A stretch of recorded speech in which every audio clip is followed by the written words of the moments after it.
This is where a lot of the controversy started here. One of the Williams boys that were involved in the Goodfellas, his brother was killed here in this alley, right back behind here.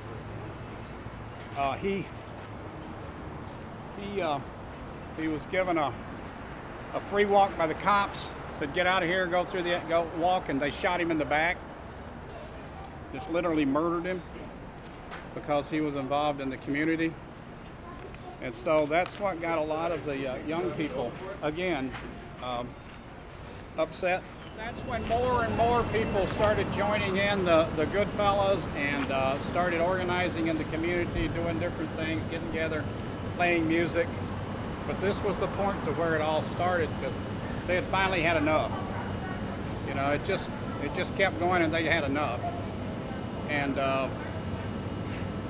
so a lot of times when the cops would try to beat up some guys or whatever, a bunch of other guys would come out and stand around, you know, to prevent them from doing it. Sometimes they called in reinforcements, but most of the time they just left them alone because they didn't want to get hurt, you know, because they were very serious, the guys. All right, let's go down.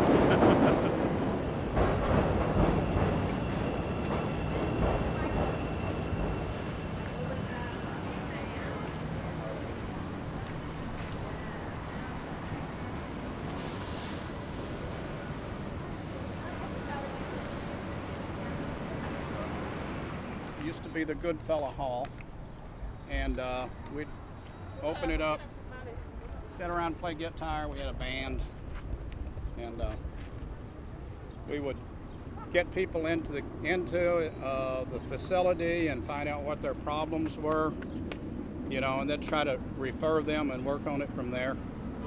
But we did a lot of recruiting there, and I think there's a picture of it on our website. You'll see some people sitting around playing guitars.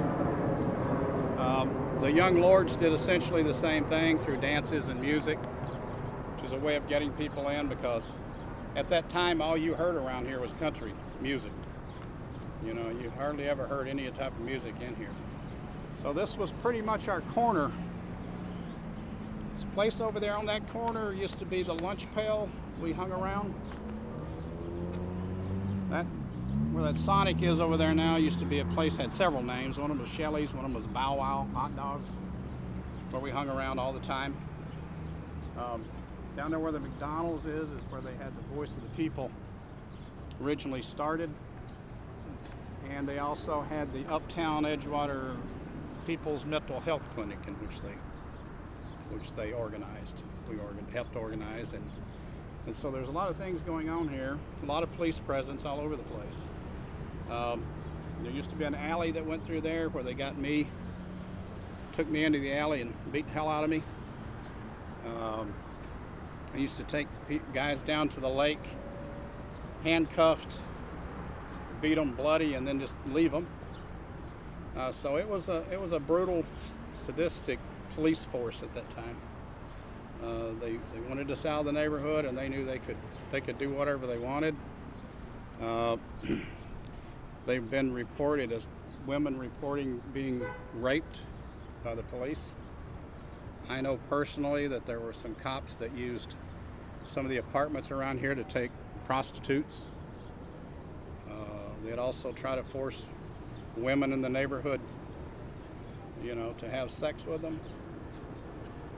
So, you know, you can really see why we were upset with the police at that time. Now, I'm not saying that they were all bad. There were a few good ones, but they were probably out there in the Somberdale office, but they weren't very few of them. There were very few that were.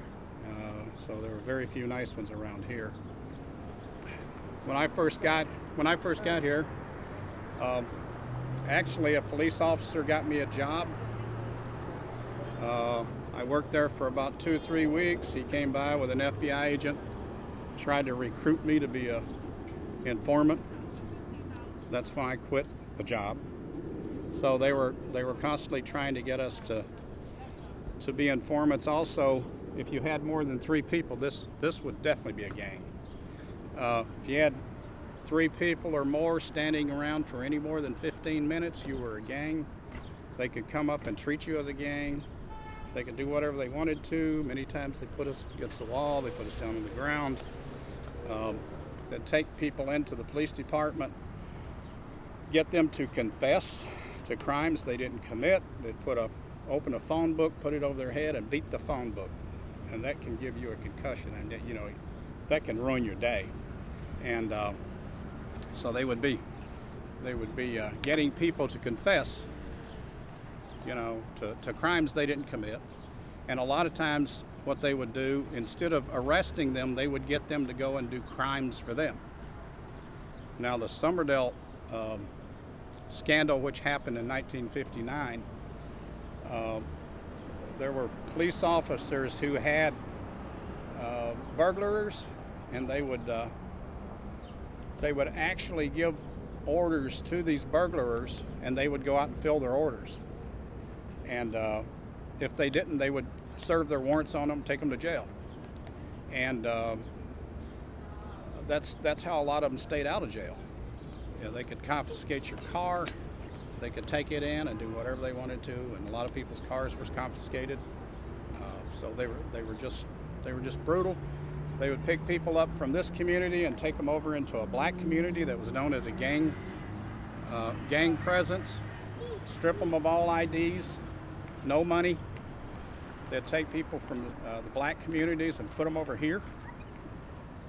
We finally got smart. We would escort them to the train station, give them money, and they'd go back home. They'd do the same thing for our people. So we finally got smart in that, but they still continued it. So I know it's hard for people to believe, but it's true. Yes. I mean, it's true. I mean, this was Daley's gang, and that's the way he ran it. He was an evil person. But Annie. Say one thing about Daley's gang. It was called the Hamburg Athletic Club. Yeah. And historians have looked into the 1919 race riot, which was a terrible, terrible race riot where whites attacked the black neighborhoods. People fought back. 40-some people were killed. There was a lot of property loss. The Hamburgs are believed to have been one of the main white gangs who was active in the riot. He never talked about it. He never wanted to talk about that. Nice fella. Yeah, yeah.